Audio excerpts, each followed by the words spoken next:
We are happy to introduce our new OSU Extension crop marketing specialist, Dr. Todd Hubbs, who's now part of SUNUP as well. Todd, welcome to the team, and why don't we start off by telling folks a little bit about you.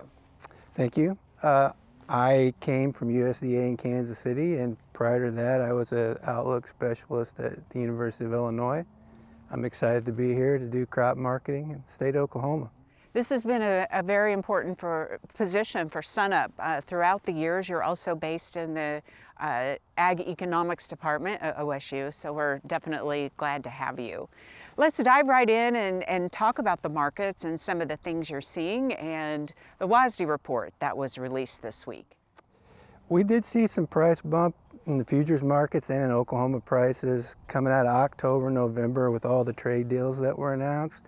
And since then, all the uncertainty, we saw it peel back a little bit, and everything's been hanging in a tight little range leading into this WASDE report. And there wasn't really a whole lot in the WASDE report.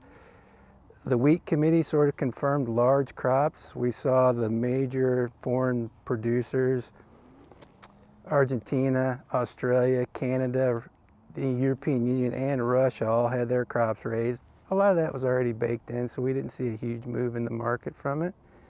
And the only other major thing that happened was they raised corn exports once again, another 125 million bushels to what is going to be a record if they actually hit it of 3.2 billion bushels. So these lower prices are bringing out buyers.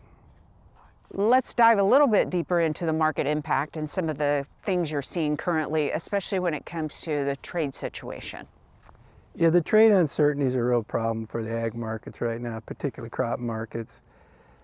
That 12 million metric tons that China said they were going to buy by the end of the year, that timeline keeps getting pushed out. There's a lot of uncertainty around how that's going to play out and if they're going to come through next year with the 25 million metric tons of soybeans they said they were going to buy.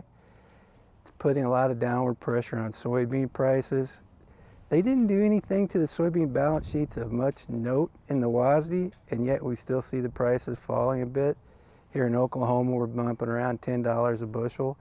And I think that's sort of dragging down all the other crop prices as we move into the holiday season. So we're in the low end of the ranges we've seen recently for prices, and Oklahoma's in the low end of the ranges we've seen in the last few years, so it's tight. It's kind of tough news. It is tough. And then kind of looking forward, we hope that there's optimism as we kind of hit the new year, but what are you kind of keeping an eye on, and what reports are you waiting on to hopefully gel some things? There's three things I'm looking at right now in general for the markets. One's the weather here and in South America as we see those Brazilian and Argentinian crops come in, their soybean crops, and then they plant their corn crops. The weather here, we've been a bit dry in the southern plains, and we hope to see that relieved a bit. We'll see how the winter wheat plantings go, and we'll get that report in early January. I'm looking at trade policy.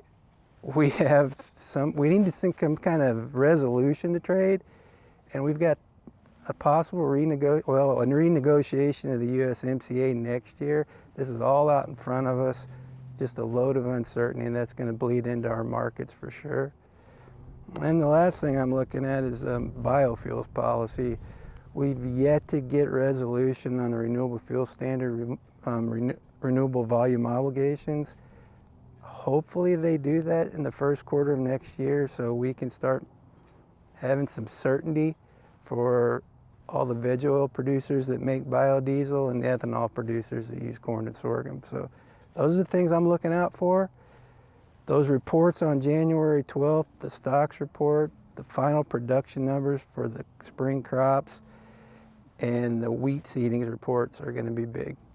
All right, well, we're glad we have you on the team to keep track of all this. It sounds like we will have lots to talk about in the new year, Todd.